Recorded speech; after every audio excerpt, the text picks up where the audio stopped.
Hello, everyone. We're just here with Marty from Approved Pool Certifiers. And Marty, we're just talking about fences. When people are selling their homes, if fences can be a bit of an issue. This particular property is a good example in the sense that it didn't have a fence at all other than the perimeter fence. So um, if you're about to sell your house next year, what would be probably the first things you'd be looking for if you're a homeowner?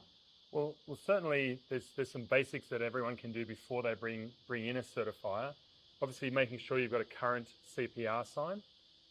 So any sign older than 2018 should really be replaced. You can find them easily at Bunnings and at all local pool shops. Check that your gate actually self-closes and operates the latch. Often that's such a simple thing. It often can just require some tensioning to the hinges to make sure the gate closes and latches.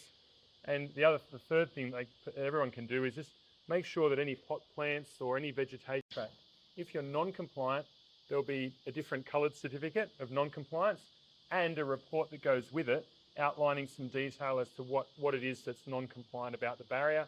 That then fulfills your obligation to be transparent with any potential purchaser. And essentially, when we're selling a home where it's non-compliant, the buyer has an obligation to then make it compliant after the settlement date. Correct. So the buyer will get a fresh 90-day period from settlement to make the pool compliant to the current standard. That will be followed up by the local council. So yeah, you do get a full 90 days. Most councils are flexible with the finish line. If you can show that you're well underway, they're often happy to give an extra week or two in the end if your contractor needs a little bit more time. But you will need to make it compliant. So what we find too when selling a home, if a pool's got lots of work that needs to be done in order to change the fence or a lot of money being spent on it, we usually advise the client goes to probably mark it as a non-compliant certificate because there's so many different interpretations from buyers as to how they'd like to change it. If it's some minor things like a couple of signs and maybe a gate working a bit better or a piece of perspex fixing maybe some height restrictions, etc., pot plants, then that's probably better just to tidy those things up and then have the property compliant so that the pool compliant so that the buyers don't have any worries about any extra costs coming their way or time or hassle. This one's a different case as well. This pool obviously didn't have a fence at all. So one of the steps that does happen that we've found is that when we're preparing our vendors for market, obviously they get their contract of sale. If they haven't got a pool certificate, they arrange that with someone like yourself, a private certifier, and we can put you in touch with Marty to do that. And from that step there, obviously the certificate is done. But when we find a pool where there's no fence whatsoever, take us through that. Yeah, sure. So I mentioned earlier, you can make sure that any pot plants or any vegetation you've got within 900 mil of the fence, either the pot plants move back or the vegetation pruned. So there's three simple things that everyone can do. And a lot of people feel that if they've registered their pool with council, that's enough. When a contract's getting prepared for sale, we as agents and contracts that we issue out have to have either non-compliant certificate or a compliant certificate. The difference between a non-compliant and compliant pool is? Yeah, sure. So in relation to the registration of pools, that's kind of the first step, but that in itself doesn't meet your legal obligation to provide a valid contract of sale. So the owner of a property when selling is not obliged to be compliant. You're obliged to be transparent. And that's the crucial difference. So you can sell a property compliant or non-compliant, but you must have the pool assessed by a licensed certifier. That certifier will then generate the relevant documents to go into the contract. So if your pool happens to be compliant, you get a certificate. That certificate goes into the contract.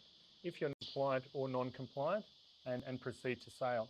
When you are non-compliant, the government then breaks it down into two different categories. You can be non-compliant for some generic reasons, and the legislation then allows you a 7-week period to market the property before you'll hear from council.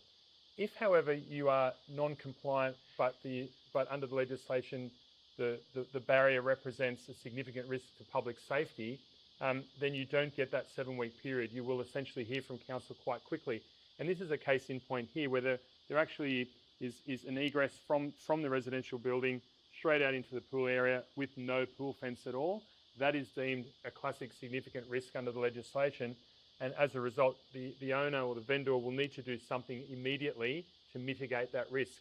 And often the best solution is to hire a temporary pool fence to mitigate that risk. So I reiterate, it does not make you compliant having a temporary fence, but what it does is it takes away the significant risk and allows the transaction to proceed, and then the new owner takes over the rental of that fence until such time as they install a permanent compliant pool barrier. Yeah, just with this one, the council's also contacted us about this. They're very happy with what we've done here.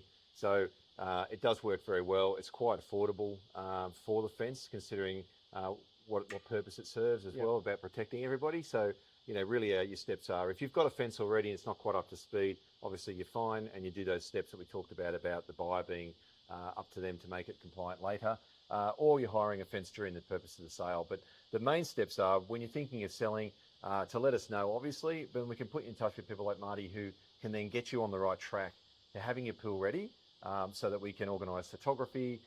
If we need to hire fences, book those people in, and just make sure that you're under no risk or any other obligation from council during the point of the sale.